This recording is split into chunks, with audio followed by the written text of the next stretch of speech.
مالک ابن دینار رحمۃ اللہ علیہ فرماتے ہیں گرمی کا موسم، دوپہر کا وقت، شدت کی گرمی تھی، ہر بندہ سائے میں تھا، پرندے درختوں کے پتوں کے سائے میں چھپے بیٹھے تھے۔ مجھے کسی کام کی خاطر اپنے گھر سے نکلنا پڑ گیا۔ میں جیسے ہی باہر نکلا تو میں نے گلی میں ایک اپاہج کو دیکھا جس کی دونوں ٹانگیں جڑی ہوئی تھیں اور وہ سرینوں کے بل بیٹھا ایسے گھسٹ گھسٹ کے آگے جا رہا تھا۔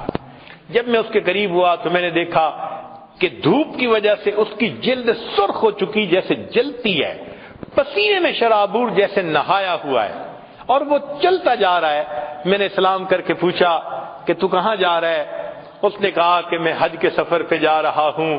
میں نے کہا کہ میرے گھر کے اندر آؤ، آرام کر لو، جب شام کو سورج کی گرمی کم ہو جائے گی تم پھر اس وقت سفر کر لینا۔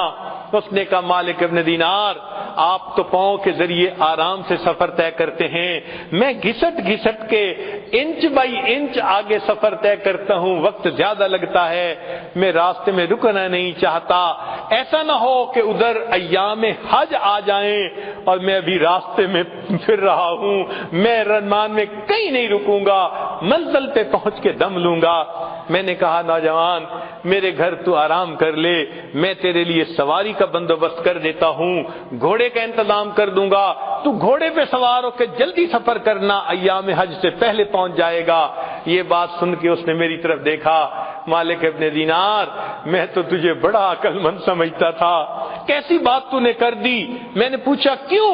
کہنے لگا یہ بتائیں اگر کوئی غلام اپنے مالک کو ناراض کر بیٹھے اور پھر معافی کے لیے مالک کے سامنے جانے کا ارادہ کرے، بتاؤ پیدل جانا اچھا لگتا ہے یا سواریوں پہ سوار ہو کے جانا اچھا لگتا ہے؟ میں سمجھ گیا یہ عاشق ہے، ادب ہے اس کے اندر۔ چنانچہ اس نوجوان نے بات کی پرواہ نہ کی اور دھوپ میں چلتا رہا۔ اللہ کی شان، اسی سال مجھے بھی اللہ نے حج کی توفیق عطا فرما دی۔ جب پہلے دن میں نے جمرہ عقبہ کو بڑے جمرے کو کنکریاں مار لی تو اس کے وقت میں نے دیکھا لوگوں کا مجمع ہے، کچھ دیکھ رہے ہیں۔ پوچھا کون؟ کہنے لگے ایک نوجوان ہے، دعائیں مانگ رہا ہے، سب اس کی دعائیں سن رہے ہیں۔ میں نے کہا ذرا مجھے بھی راستہ دو۔ اندر دیکھا وہی نوجوان میں نے دیکھا، احرام باندھا ہوا تھا، اللہ سے دعائیں مانگ رہا تھا، اللہ سب لوگ پاؤں پہ چل کے سواریوں پہ چل کے تیرے گھر کی طرف آئے، میرے مولا میں تو گھسٹ گھسٹ کے تیرے گھر کی طرف پہنچا، میں نے تیرے گھر کا طواف بھی کیا، اللہ میدان عرفات کا وقوف بھی کیا، مزدلفہ کا وقوف کیا، اللہ اب میں نے اس شیطان کو کنکریاں مار کے اپنی نفرت کا اظہار کر دیا، میرے مولا اب قربانی کا وقت ہے۔ یہ سارے لوگ صاحب استطاعت ہیں، یہ جائیں گے جا کے جانوروں کو قربان کریں گے، اللہ تو جانتا ہے میرے پاس احرام کے سوا کچھ نہیں، اللہ میں اپنی جان آپ کے نام پہ قربان کرنا چاہتا ہوں، اللہ مجھ سے جان کا نذرانہ لے لیجئے۔ یہ کہہ کے اس نوجوان نے کلمہ پڑھا اور وہیں پر فوت ہو گیا۔ جن کے دل میں اللہ کی محبت ہوتی ہے وہ تو اللہ کے نام پہ اپنی جانیں قربان کر دیتے ہیں۔ تو یہ اللہ کی محبت ہر انسان کے دل میں ہے، مگر اس کو بڑھانے کی ضرورت ہے۔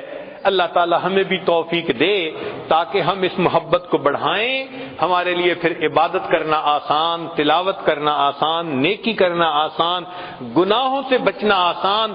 اللہ کی محبت ہر چیز کو آسان کر دیتی ہے۔ قاعدہ قانون ہے ان المحب لما یحب مطیع، محب جس سے محبت کرتا ہے پھر اس کی عبادت خدمت کرنا پھر آسان ہو جاتا ہے، عبادتیں کرنی آسان ہو جائیں گی۔ اللہ تعالی ہمیں اپنی یاد والی زندگی نصیب فرمائے۔